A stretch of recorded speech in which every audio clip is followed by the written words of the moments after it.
para ihayag ang pinakahuling kalagayan ng COVID-19 crisis sa bansa at ang mga hakbang na ginagawa ng pamahalaan laban sa pandemya. Mula sa Pangulo ng Republika ng Pilipinas, Mayor Rodrigo Roa Duterte. Ito ang Talk to the People on COVID-19.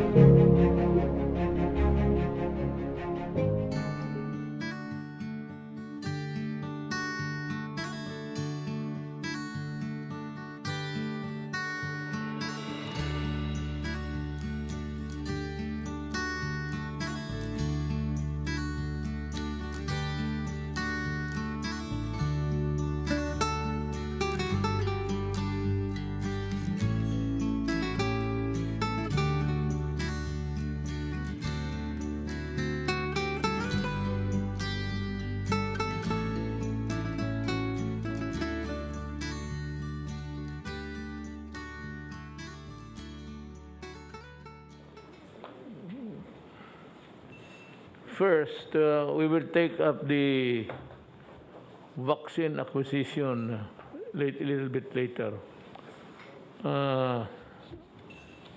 Secretary Galvez will make the report in simplified form. It's too complicated, actually, at this time. But we will report first on the government response sa Typhoon Ulysses Patiaroli, what we have done so far. But before I proceed any further, I would like to just give a caution to the Vice President. She made a blunder, a big one, and she practically lied, making her incapable of truth. Alam mo, yung pakana niya na wala ako sa Baguio, I was here. Dito I was attending a summit, ASEAN summit yun. So virtual lang, palit-palit kami. We were talking sa electronic. Nandito ako noon. Kasagsagan ng bagyo dumaan dyan sa labas, nag-uusap kami dito. But right after, that was the second day, nung sinabi ko, magnaan yung I will excuse myself from the signing of the documents for I have to make a survey sa damage. Hindi ako na sa sabi, anong gusto niyang mangyari kung saan ako, nasaan ang presidente. I am sure that you should, you knew of the Asian summit going on, ASEAN, and that I was delivering the intervention, the statement of intervention for China as the China coordinator, ASEAN, China. And I was also making my own statement of how the ASEAN approved documents would impact on our economy later on. Hindi ako natutulog. Ganito yan, Vice President, makinig ka, ha? Hindi kasi siguro nakinig noon eh. Remember, kayong mga Pilipino, sinabi ko sa inyo, prangkahan, sa press conference, that I am a night person. I work on the state government documents sa gabi. And being a lawyer, hindi ako kagaya ng iba pag may initial na doon sa ibang opisina dumaan, napipirma ako. I am not that kind of person because you know, you are a lawyer, I'm a lawyer. So you have to be very careful. Ang sinabi ko sa mga tao, tatrabahuin ko yan sa gabi hanggang umaga. I want them to complete it because you cannot just finish it in 1 hour. Well, pirma lang, okay lang. But if you read, ibang istorya yan. So it will take time. Sometimes I sleep 4, 5, 6, 7, sometimes 8 pagka madalian. Ngayon, sinabi ko sa tao yan that I'm a night person, my day begins at 2. 2 o'clock hanggang sa gabi na walang limit. In cabinet meetings, ganun. Ikaw, cabinet member ka man sandali. Hanggang gabi na yan, abot ng alas 2, alas 3 ng umaga. Cabinet meeting yan.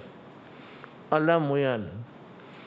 Ngayon kung sabihin mo, may emergency, natutulog ako sa umaga, hindi ako natulog noon. Gising ako ng umaga because of the summit. And at the same time, I would go whisper to the military guys in the room of how was it developing and what was the reaction of our government people there and the resources. Hindi mo na kailangan orderin yan sila. Kasi 2 days before, deployed na yan sila doon po. Sa bodega na yan ng mga gobyerno. Naka-deploy na yan. Yung mga sundalo, pati nga yung sa Davao, yung security ko kinuha, half of it, dinala dito, in anticipation dito sa typhoon. Sunod-sunod kasi. So, pag sinabi mong nasaan ako, I can ask the entire government machinery, foreign affairs.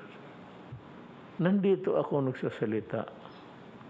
While you were making calls, nag-check ka, pag kunwari, alam mo yung mga military, hindi naman maniwala sa iyo because tama sila. You are not in the line of authority, basta gano'n. Wala kang times of emergency. Ang ako lang pati ang military. It's between me and military pagka-pulis. Yan lang sila kami mag-ano. Now, kung sa civilian, marami, kung hindi mo alam, puro military na ang humawak niyan. Halad, who is sa disaster talaga for the longest time, nandoon na yan. Rolly Bautista, former general sa army, nandoon na, nakapwesto na. He was absent here because he was there. DSWD siya, alam na niya. So lahat ng kailangan doon, nandoon na yung sa mga military, pati yung mga cabinet member. There was no need for you to make a very masamang biro na where were you? Kung sabihin ko tuloy sa iyo, what time did you go home? Ikaw,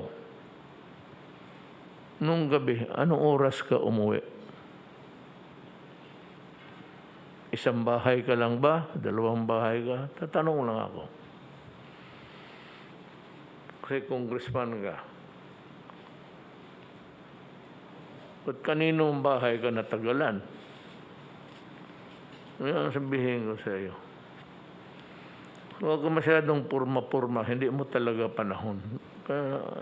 Hindi mo pa panahon. Not time to be making a grandstanding coming up with it. Hindi ninyo alam na nagtatrabaho ako na timingan na ito si summit And I cannot excuse you for not knowing it. You knew that there was a summit going on.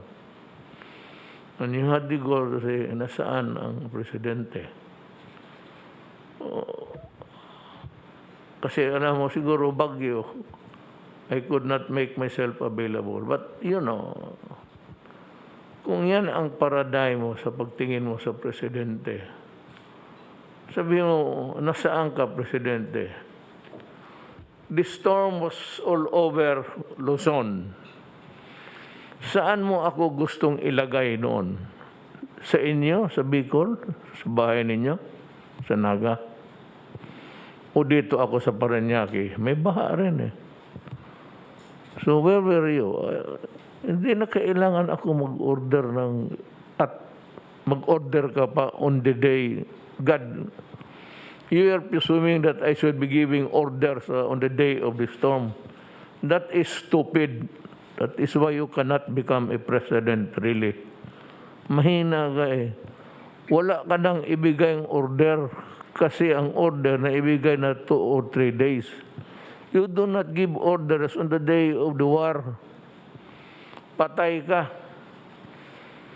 So I hate to say this, but kung gano'n ka, huwag kang magtakbo ng preso. Talagang mahina ka. You do not know, and then you lied. You were not honest. Isa pa yan.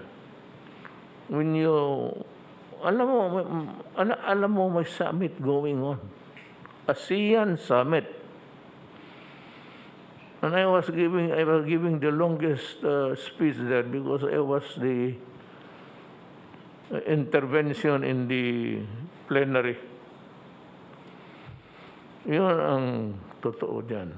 Kaya ako lumipad doon sa Bicol. Inunahan mo ako pa kunwari. But do not compete with me. And do not start a quarrel with me. Kasi ikaw, wala ka talagang nagawa. Except yung mga tawag-tawag. Tawag ka kunwari, nasaan na yung mga helicopter, nalipad na ba? Of course, they would say yes. Your question would suggest the answer. Yung bang mga helicopter natin na-deploy, yung ating mga yes, yan puro. Then you make it appear na gumalaw ang armed forces. Kaya kita mo, ininsulto ka ng 2 general. One is, I think, a Marine officer, and the other one is an Army.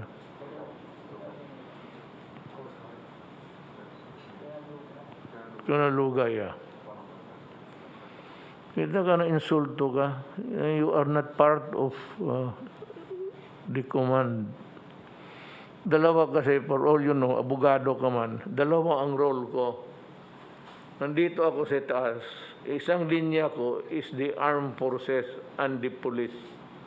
Akin yan. Dito, through the DILG kay Secretary Anyo. Yan. Nandang defense is si John Lorenzana. Dito, I am the head of government. Kaya yung mga civilian, yun ang yung mga DSWD, so, pag sinabi mo mag-order, you do not, ano bang gawin? Wala, tapos na yan. It has become a fait accompli question for you. You do not give orders on the day of the battle. You go and tell your soldiers to deploy and to take their position so that when the enemy comes, you'll be able to respond appropriately. That is the analogy. Hindi ka magbigay ng order, where is he? When the storm is raging, wala ka ng order maibigay. Sometimes the lines are cut. Ano ba bang ibigay mong order dyan? It's too late. Kung sabi mo kukunin pa nila yung mga boats dyan sa... They were already near to the nearest military installations. Naka-standby na. So next time, do not commit the mistake or I'll be forced to insult you because you are playing too much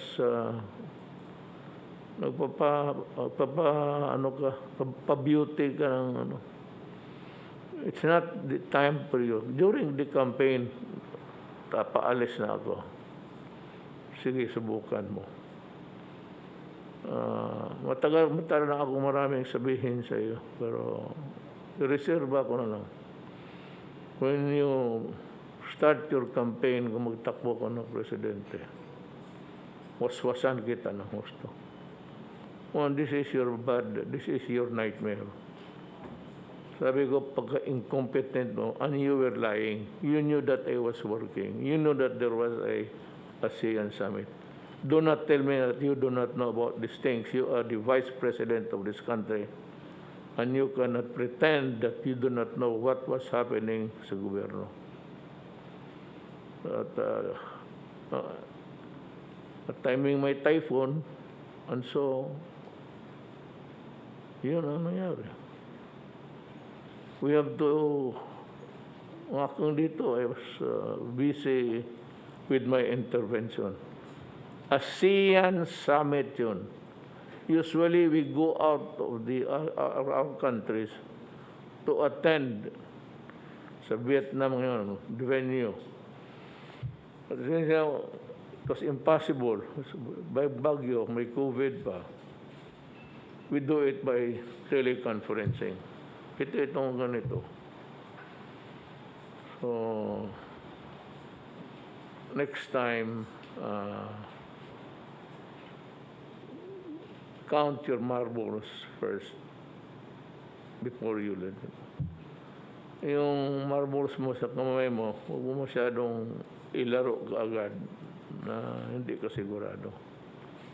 Ikaw, your daughter, sumali na sa politika. Ayun. I would tell the Filipino people right now that you are a dishonest person. You knew that there was a summit conference. You knew that we were working cabinet, except yung DSW nandoon na because they were deployed earlier. Kaya si General Bautista naman. Kaya sinabi ko, kaya ko kinukuha yung mga military kasi nauutusan ko. Lesson 1 for you. Do not plan and give orders on the day of the battle. You just sit where you are. If you are a commander, do not go to the front lines and have yourself shot and die. Magpapahero ka lang yan. But if you want to be, should you become the president, if you want, they buy plenty of swimsuits and start to swim when the floods come. Your suggestion, your suggestive question is a poor man's argument. Ako dishonest ka. I do not believe you didn't know that there was a summit conference. When you lied to the public, you didn't even know.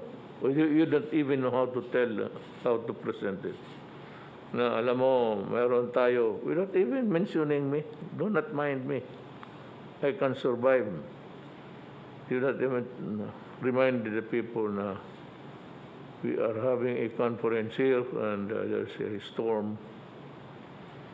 Basta ikaw, kaya gusto kong malaman, ikaw gabi-gabi, lumalakad ka man, anong oras ka umuwi? At kaninong bahay ka tumatagal? Thank you. Now, we will give the people a rundown of dito muna tayo mag-umpisa sa just give us simple rundown.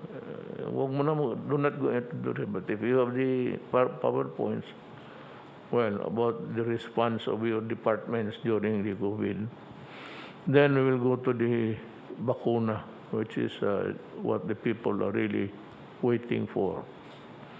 We can begin with Senate Secretary Doke. We have something to report about the typhoon. Yes, Mr. President. Magandang gabi po sa inyo, Mr. President, Senator Bongo, at kapwa ko miyembro ng kabinete. Meron po akong PowerPoint presentation at muli, dalawa pong bahagi ang akin pong iuulat sa inyo po at sa taong bayan. Unang-una po yung sa Typhoon Ulysses updates at susundan po ng amin usual COVID-19 updates. Next slide. Base sa aming naitala, ang pinagsamang halaga ng pinsala na dulot ng Typhoon Rolly at Ulysses ay nasa 303.9 million. Kasama sa mga napinsala ay isang Center for Health Development, 9 na DOH Hospital and Laboratory Facility, 5 LGU hospitals, 20 rural health units, at 57 barangay health stations. Ang status ng ibang mga health facilities ay kabuuang halaga ng pinsala ay sa kasalukuyan rin ina-assess. Inaantay natin ang balita from other temporary treatment and monitoring facilities o mga isolation and quarantine facilities at iba pang mga pasilidad na hindi pa po nakapagpapadala ng updates gawa ng kawalan ng mobile phone service sa ilang lugar. Kaya naman hindi pa kumpleto ang mga numero dyan po sa atin table na on the screen. Rest assured na patuloy ang amin pakikipag-ugnayan sa kanila.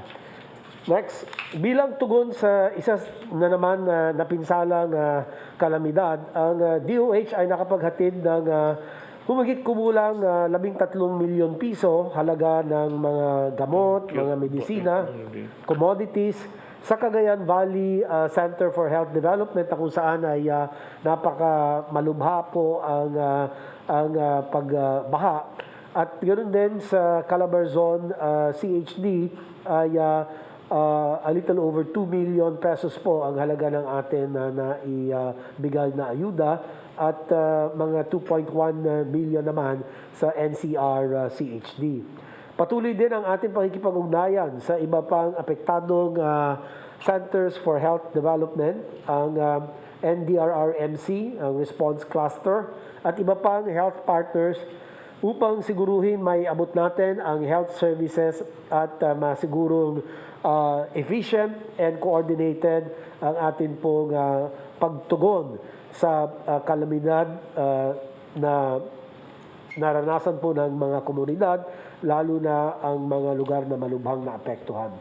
Sa paghatid natin ng mga serbisyong pangkalusugan, sinisigurado natin na nasusunod ang minimum public health standards upang masiguro na nakapaghahatid tayo ng kalidad na health services habang iniiwasan ang pagkalat ng COVID-19 in affected areas. So yan lang po patungkol sa health response to the Typhoon Ulysses na nag-overlap po with Typhoon Rolly. So patuloy po muli ang assessment. Para naman po sa update na ginagawa ng DOH para ma-facilitate ang pag-approve ng mga bakuna at iba pang mga gamot laban sa COVID-19, ang DOH through FDA kami po ay nag-propose respectfully na pag-adapt ng Emergency Use Authorization or EUA. At sa bisa ng EUA, tayo ay makakagamit ng medisina, bakuna, and other health technologies through the process of reliance and recognition. Ito po ay facilitated approval sa konteksto ng public health emergencies tulad ng atin kinaharap na pandemya na kinikilala ng World Health Organization. Ang reliance ay tumutukoy sa proseso ng pagtiwala ng ating FDA sa mga evaluations na ginawa sa ibang mga national regulatory authorities sa ibang bansa sa pagkukonsider o pagdidesisyon nito ng mga application naman dito sa ating bayan. Ang recognition naman ay ang routine na acceptance ng FDA ng regulatory decision ng ibang national regulatory authorities or ibang mga trusted institutions. Hindi po basta-basta ang pagbibigay ng EUA sapagkat ito po ay atin ginagamit lamang kapag number 1, may medical health emergency, number 2, may serious or life-threatening disease, number 3, mayroon patunay na ang produkto may be effective to prevent, diagnose, or treat the disease. Pang-apat po, may positive risk-benefit balance. At panghuli, at walang adequate or approved at available na kapalit or alternative. Ang FDA ay mariin na magsasagawa po ng post-marketing surveillance activities at ang EUA maaaring i-revise o i-revoke ng FDA kung kinakailangan upang maprotektahan ang kalusugan. We are respectfully requesting that you consider the issuance of an executive order for FDA to grant an emergency use authorization for the various vaccines that will enter the country and for which applications are to be filed. Para mabilis po ito, it will cut the processing time from 6 months to about 21 days, Mr. President. So it will cut the red tape, and again, that is for your consideration. So yun lang po ang aking report, Mr. President. Thank you very much for the opportunity. And I'm ready to answer questions. Salamat, Secretary Duque. Now, Del, you want to... Yes, Mr. President. Kunti lang po. First, yung ating mga minamanmanan natin ng mga OFWs na umuwi rito, meron ng 310,000 na nakauwi, Mr. President. At tuloy-tuloy pa rin ang uwi nila at the rate of about, I think, 1,500 a day. Yung pong ating mga nasyonal sa Sabah ay meron ulit dumating na 151. Idagdag ito sa 1,986 na dumating na noong isang buwan, total of 2,137. Meron pa hong natitirang 2,863 sa Sabah. Ito naman po sa ating response to the Typhoon Rolly and Ulysses. Nandun pa rin po yung ating mga trupa sa mga lugar na nasalanta ng bagyo sa Bicol, doon sa Cagayan Valley. Ito pong nandito sa Marikina ay medyo humupa na. Ang ginagawa nila dyan, Mr. President, is clearing na ng mga putik na dinala ng bagyo. Yung pong ating dalawang barko na malalaki ay naghahakot ng mga relief goods. Kanya ng umaga po ay umalis yung isang barko natin na punong-puno ng mga goods papuntang Catanduanes. At yung isa naman ay kasalukuyang nagkakarga ng mga dadalhin sa Cagayan. Yung ating isang C-130 ay umiikot. Kanina nagpunta sa Camarines. Ngayong gabi ay magdadala rin siya ng mga relief goods sa Cagayan Valley. So, hindi pa po maalis yung mga tropa natin doon. Patuloy pa rin ang kanilang pag-aayuda sa mga tao na saranta. Thank you, Mr. President. Yes, good as any other time, Secretary, to thank the armed forces and the national police for their untiring work there. I went there,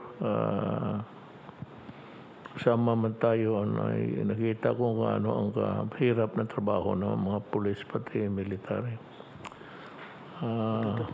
Mr. President, meron pa akong dagdag para nakalimutan ko. Kami po sa NDRRMC ay nagmungkahi sa Office of the President na i-declare na state of calamity itong buong island ng Luzon sa mga karatig ng mga isla. Mukhang napirmahan ko na ata. Sige. Thank you, sir. Thank you. Last night, I think, I signed the proclamation. Secretary Anyo, would you want to say something? Magandang gabi po, Mr. President. Dadagdagan ko lang po yung ulat ni Secretary Lorenzana.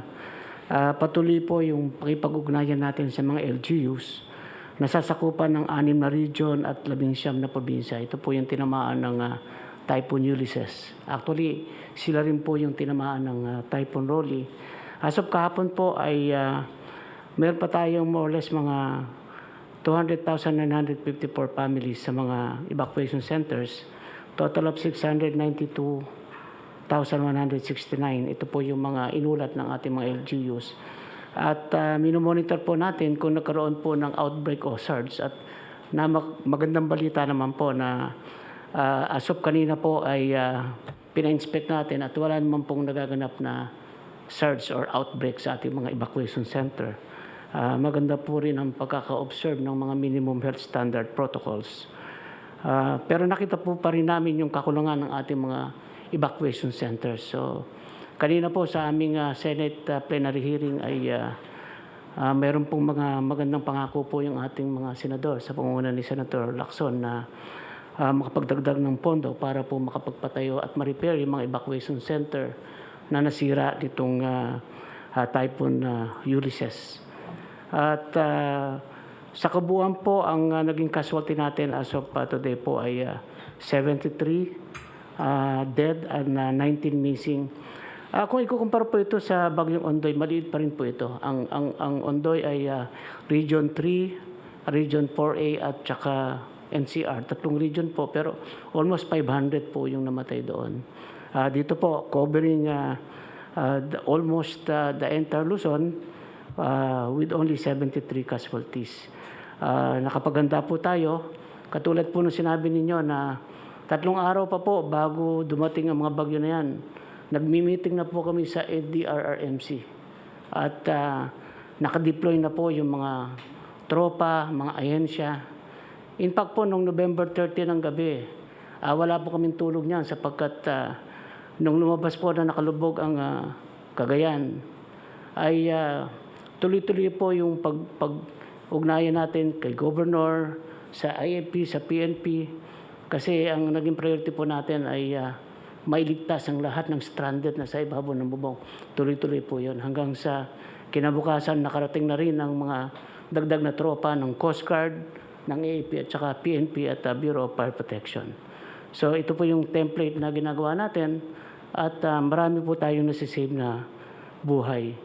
So pag-iigingin pa po namin yung aming paghahanda para sigurado na ma-attain natin yung zero casualty kapag magaganap ang mga ganitong mga typhoon or disaster. Nagsisimula na rin po kami ng pag-uusap, yung sinasabi natin na kung paano i-manage yung mga dam. Ayun pa po bukas ay may meeting na ang NDRRMC, ang NIA, ang DILG at ibang ahensya, ang Pag-asa, para po aralan natin mabuti kung paano i-release yung mga tubig bago at habang dumarating yung bagyo. So yun lang po, Mr. President. Thank you. As I have said, I am quite overly satisfied with the performance of the uniformed personnel of government. Now, itong Secretary Lorenzana mentioned about the repair of evacuation centers. Yan nga ang sanang tugunan ng Congress, Bong. Kasi pagka itong ganitong deluge, they tend to go to places for shelter and relief. Alam mo, it is high time that government consider really, of course, in the government units facing the Pacific Ocean, gamit na gamit ito, na we build a strong structure, stronger than a typhoon that would come their way para mapuntahan ng mga tao, and maybe small rooms with many comfort rooms where people can really stay for a while. Alam mo bakit? Pagka hindi natin ito ginawa, pagkatapos ng post-COVID, hopefully, maawa ang Diyos, itong mga tao, they usually repair to the schools and public buildings, thereby creating an aberration in the movement or in the development of the different governmental functions and the education. I assigned only one person to do all of these things, from the selection, appropriation, and everything. But it is also a good thing that Secretary Galvez has partnered with the Secretary of Finance, because this calls for money, and we must have the funding before we embark on the selection. But as I have told you, we will look for a solution. Huwag ko kayong do not despair, kasi sabi ko nga noon, baka maawa ang Diyos by December, January, meron na tayong makitang relief in sight. So we have I was given the option of how to get it. Secretary Galvez is here. Binigay ko sa kanya lahat kasi sabi ko ayaw ko nga yung committee. Only one person whom I can trust, who's honest and whose integrity is beyond question. Siya na lahat. Ikaw na ang mamili, tapos tignan mo, get the best bargain. So might as well that we are here and ask Secretary Galvez to tell us. Hindi nabali na ho yung the report of Secretary Anyo and Secretary Delfin Lorenzana would suffice a report to the nation. Anyway, marami namang newspaper nagpapublish. It's all the same. It's a rehash of what we have already said. So, okay na yun sa akin yung report. However short, it's still okay. And that would suffice for the moment. I'd like to ask you, Secretary Galvez, to talk about the COVID now. How you intend to the process of selecting the financial modality of how to go about it and everything. Go ahead. Sir, Mr. President, thank you very much for allowing me to report to the public kung ano po ang ginagawa po natin sa pag-select sa ating mga vaccine. Tuloy-tuloy po yung evaluation po ng ating vaccine of experts at saka ng FDA kung ano po yung tamang solusyon ng pagkukuha ng vaccine. At ang ating pong vaccine of expert ay nirank po yung 17 po ang ating pong possible sources of vaccines sa iba't ibang mga bansa. At out of the 17 po, sir, siyam po yung nasa tinatawag nating phase 3 trial. At sa phase 3 trial po nito, 3 po doon ang magkakaroon po ng trial dito po sa atin this coming December and January. Nagpapasalamat po tayo kay Enrique Rason na meron po rin siyang binigay na 300,000 doses, ang BDO, at saka po yung ibang mga Lusutan Group, at saka San Miguel Corporation, at saka Go Negosyo. Nakapag-raise na po sila ng more than 1 million and hopefully baka tataas pa yun ng 1 or 2 million doses. Ito po para po sa kanilang mga, do-donate po nila yung 80 to 50% of the vaccine, at saka yung iba po gagamitin po nila sa kanilang mga poor essential workers po. At no cost po sa po natin. Kung magkakaroon po tayo ng advance procurement po, ay by the end of the year, pwede po natin magkaroon po tayo ng signing of the loan agreements. Kaya po ang aming po na recommendation po, Mr. President, next slide please, ay we enter on the advance market commitment through the multilateral arrangement with World Bank and ADB as our finance manager.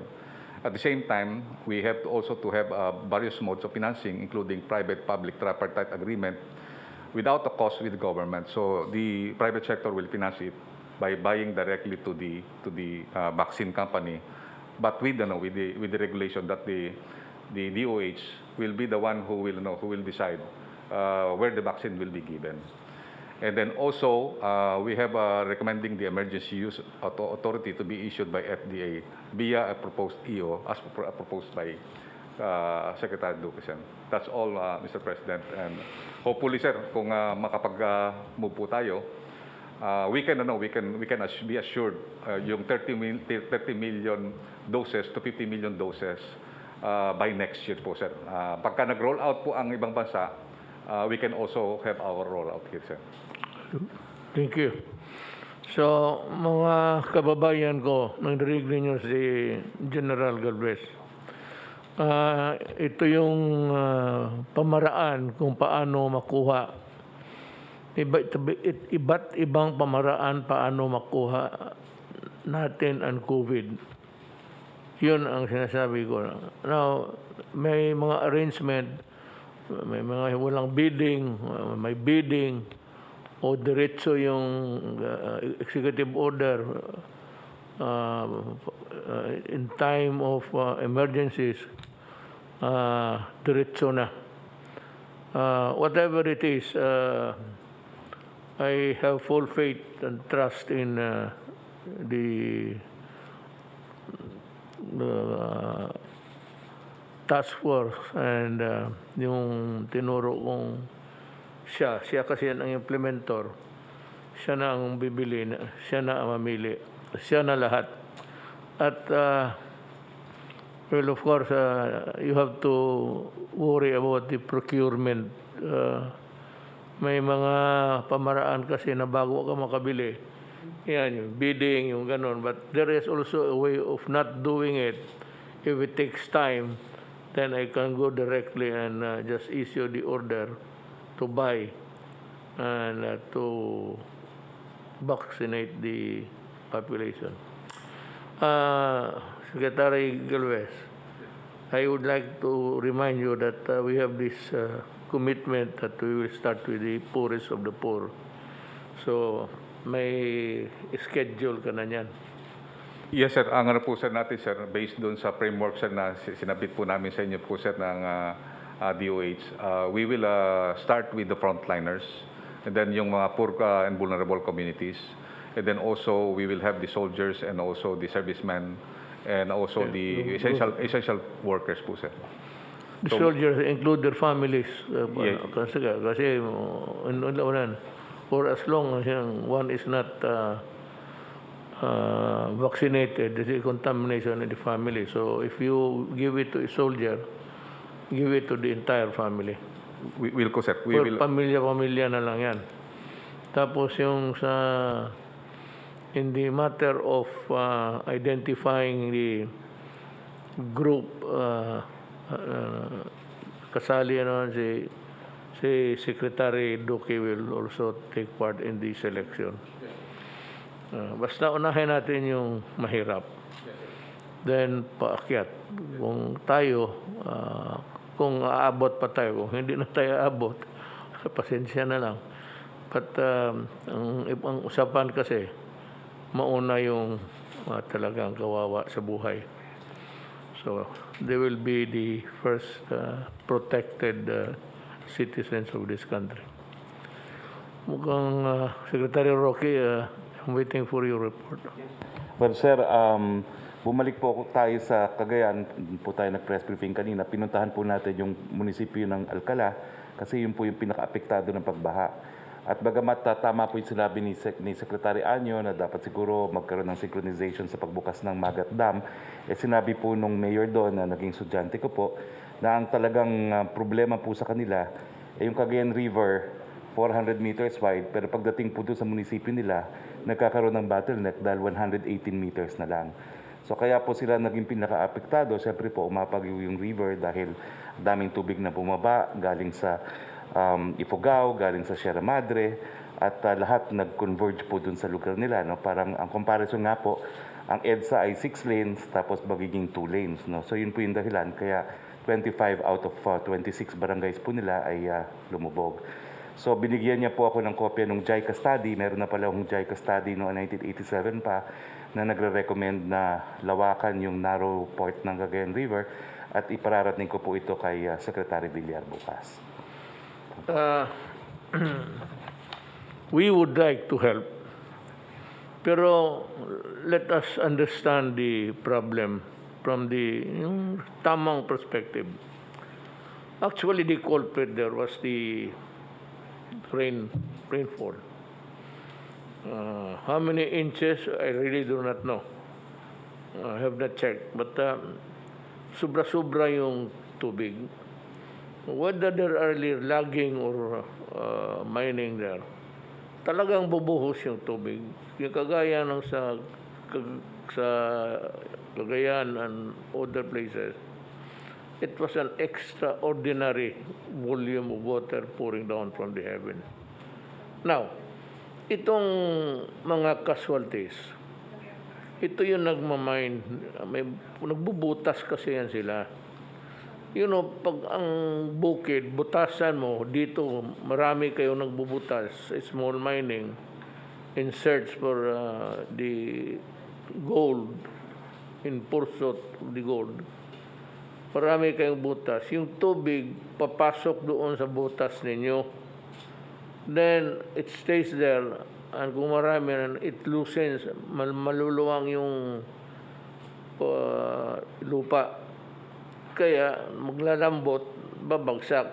And the problem is, itong mga miners, they have their settlements or their houses or whatever, dito sa baba, just like what happened in Davao. Kung dito kayo sa baba, in Davao, several times, they refuse to learn. Doon pa rin sila. I do not know why, but there must be a reason for that.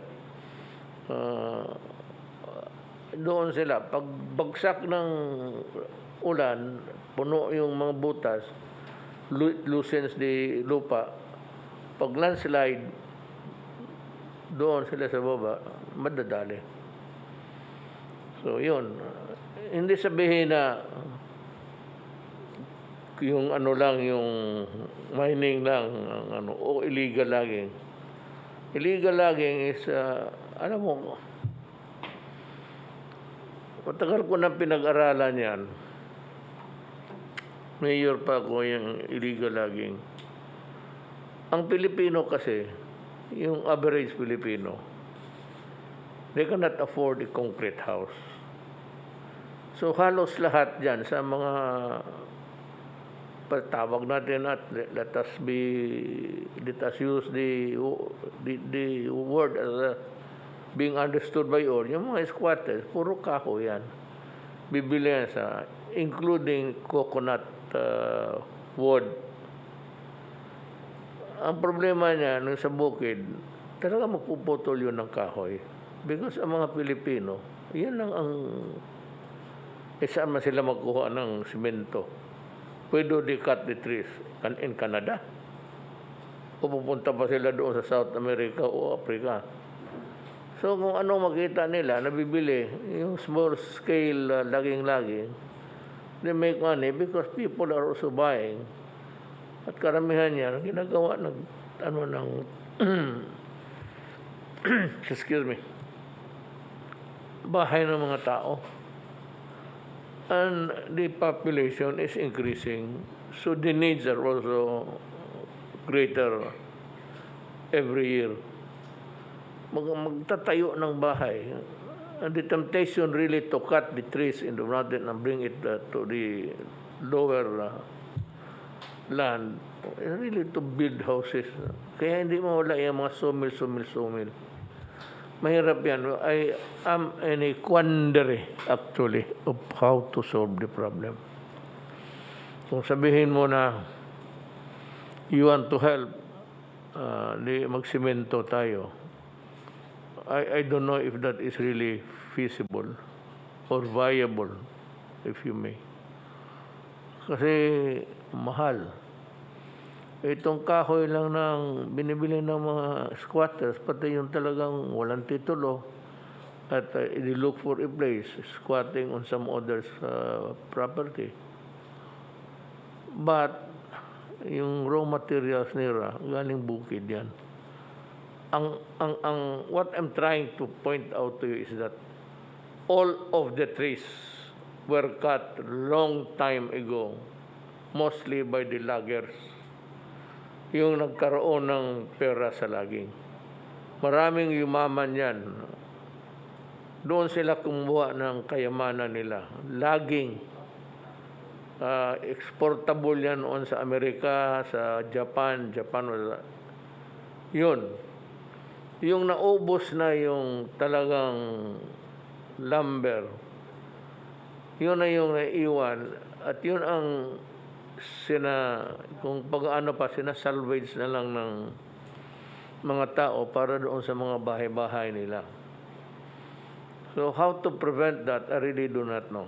Unless I can offer a better deal for them,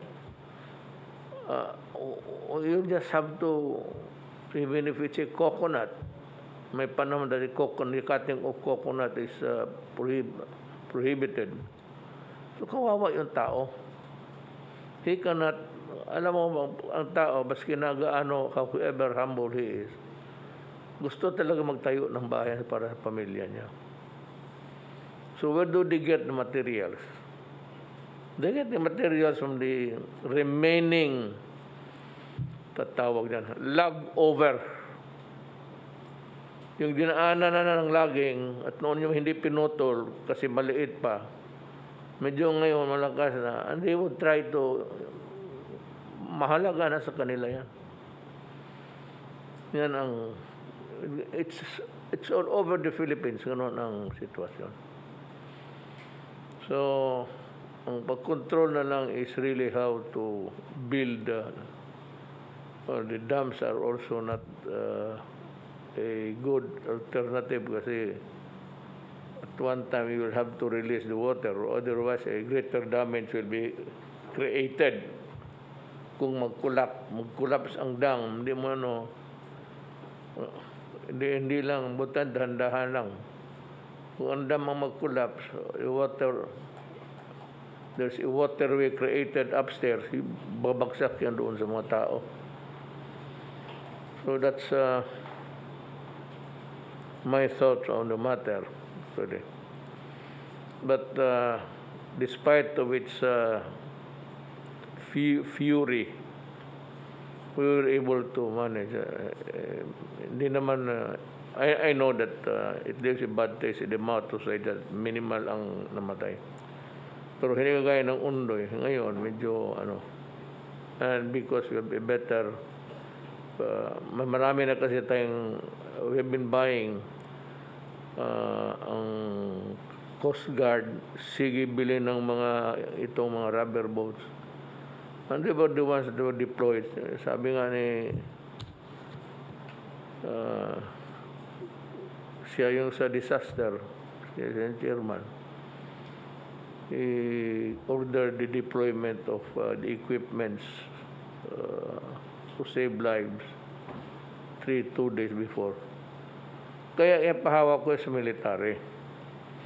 Hindi na ako because General Lorenzana knows his business. Pag ngayon na may typhoon coming in, he is already busy giving orders left and right. So ako, hindi na ako kailangan except to place my imprimatur na okay, sige yan ang gawin natin.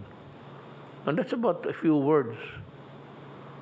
Kung anong order during the kasagsagan, you do not prepare when the typhoon is already there. The typhoon simply was just too furious for everybody. So kung sabihin mo nasaan si Duterte, well, Lenny Robredo knew, I'm sure that there was a summit meeting. For her not to know it, It's a sin for a vice president to be ignorant about what's happening in government. And the only thing that you can say just to reach the media is si Duterte. When he knew that I was busy giving my statement of intervention, I delivered about 2 speeches. One for my being the coordinator. Ang Philippines is the coordinator of ASEAN China. And one pa yung para sa ating bayan. Statement for the country. He knew it, I'm sure. Vice President, she cannot pretend ignorance about that. That's why I said she is lying. She was a liar.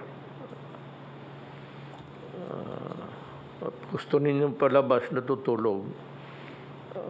Kung ordinary times, walang emergency, walang typhoon, I told you right in the beginning of my term, I am a night person. My day starts at 2 o'clock in Malacanang. Sabi ko, kasi binabasa ko lahat yung dokumento. Hindi basta-basta yung dumadating sa akin, bulto-bulto yan. Even the promotion of the military and the police, isa-isa ko yan kung mayroon ba mga derogatory.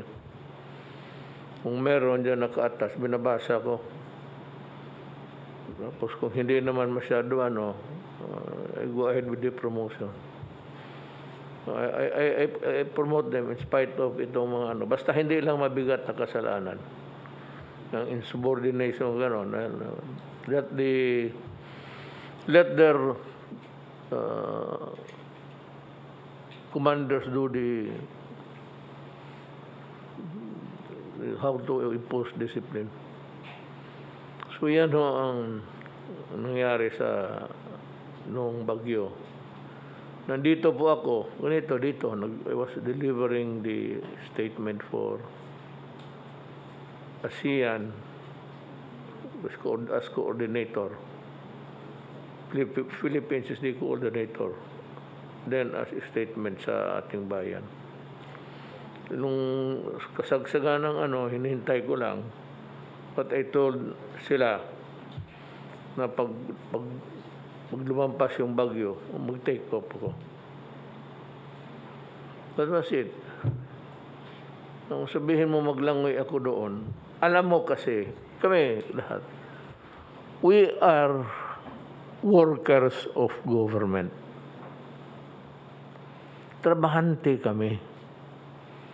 Alam namin ang trabaho, kaya ang pinasukan na Secretary Duque knows his business,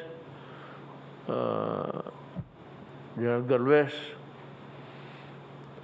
he managed the war in Marawi together with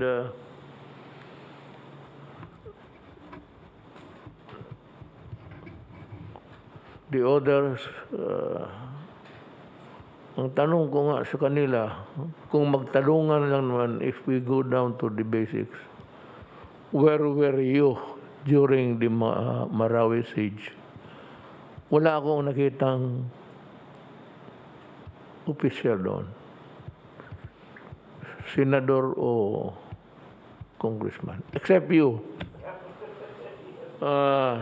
Si Secretary Roque went there to baski na paano, in a small way, you identify yourself in solidarity with the people. So yun, hindi yung bagyong gira yun. How many times did they go there? 10 times. Butas pa yung helicopter ko, tinamaan ng bala because I took off during night time. Bago tayo matapos, sinabi ko sa inyo na sasabihin ko yung mga tao na napaalis sa gobyerno o nasuspendedo for various offenses. Ang sa DOTR, si Antonio Heno Attorney Heno Antonio C. Villanueva, dismissed sa trabaho. Attorney Romel Lloyd Martinez, dismissed by the Department of Transportation. Si Edgardo Catarungan, dismissed by my office upon the recommendation of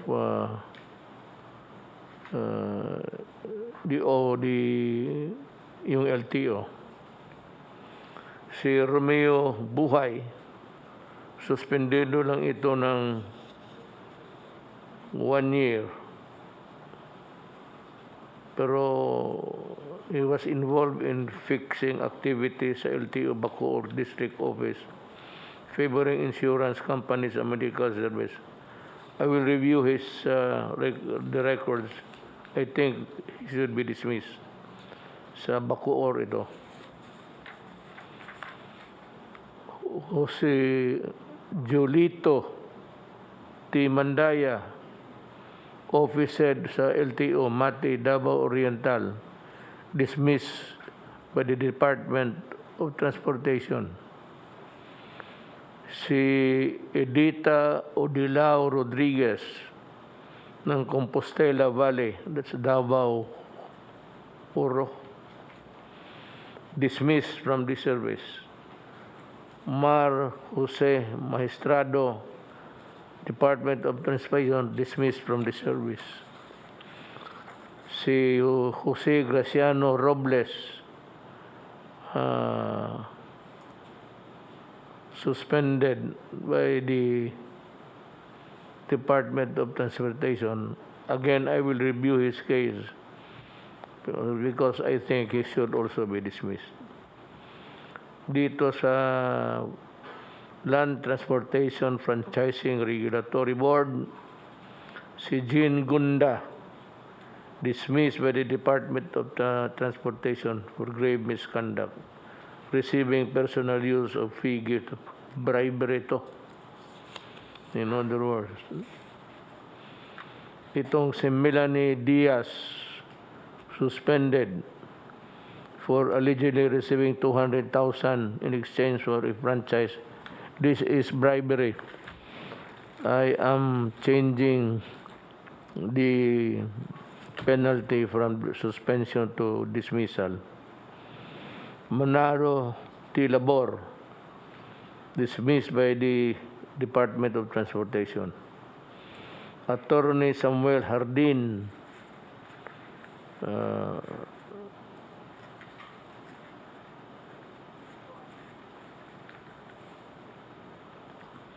I will dismiss him because that is the dumaan na pala ito ng ombudsman. So, let it be. Suspension lang. Edmundo Cabral, dismissed sa Department of Transportation. Gerardo Del Rio, LTFRB, dismissed from the department. Colonel Vladimir Custer S. Kahulugan, Regional Director, LFTRB Region 5. Bribery. Andres Tabunda, falsification, making it appear that persons have participated in an act or proceeding when in fact did not so participate. From the Philippine Aerospace Development Corporation, which used to be under D2, the NCA is transferred to the DND. Commodore Gilbert Riuras,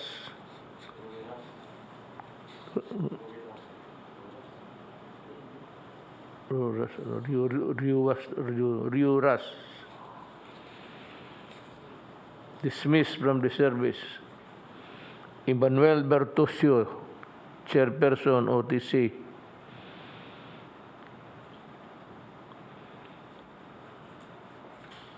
illegal exaction, hihingi, bribery.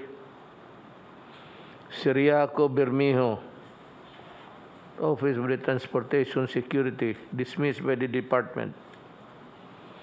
Romeo Buhay, preventive suspension lang. Greg Arellano,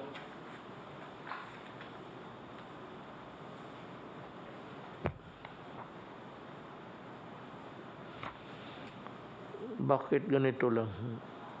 The charge is they were involved in a massive and illegal conversion of Chinese driver's license.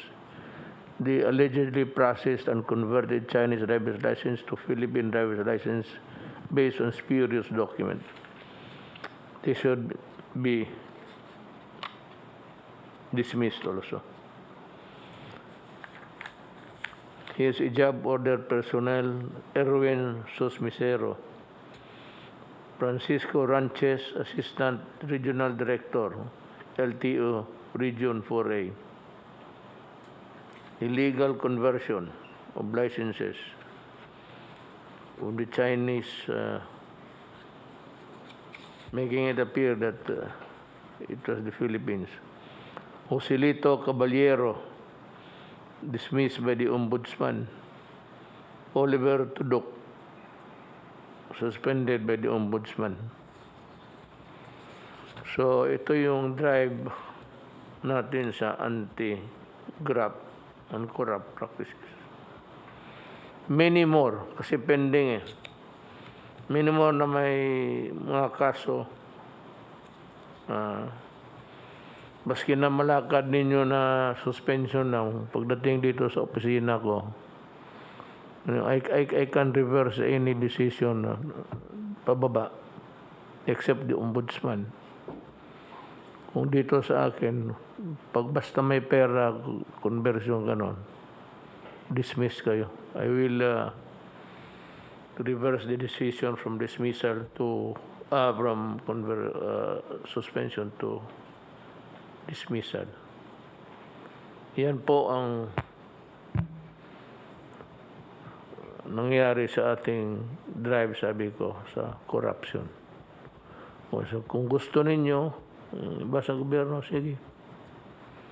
Do it, and I'll be glad also to accommodate you. Oblige you, rather.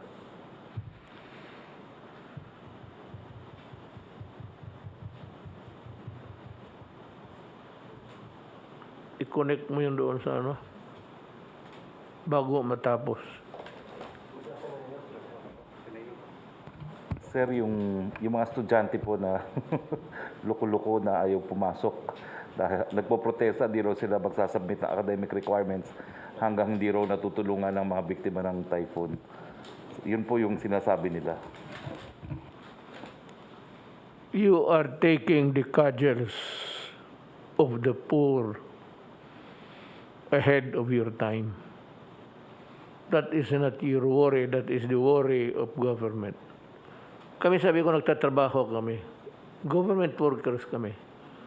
Anong silbi namin dito mag-upo lang kung gumalaw para sa tao? But yung ganon mga, huwag kayong pumasok. I suggest to you, stop schooling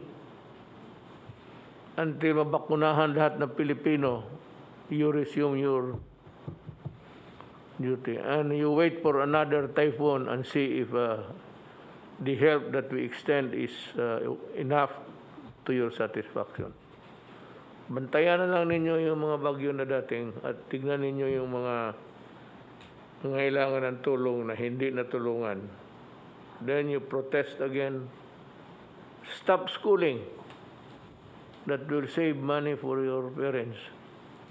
Better make use of your time anywhere. Sige. Yung mga eskwela, UP, fine. Pag hinto kayo ng aral, I will stop the funding. But Nandyan yan lang, wala nang ginawa itong kundi mag-recruit ng mga komunista dyan. Tapos nag-aaral kayo, ang gusto ninyong binabira ang gobyerno. Masyado naman nakaswerte kayo. Wag talaga kayong manakot rather. Kasi I will oblige you. Thank you.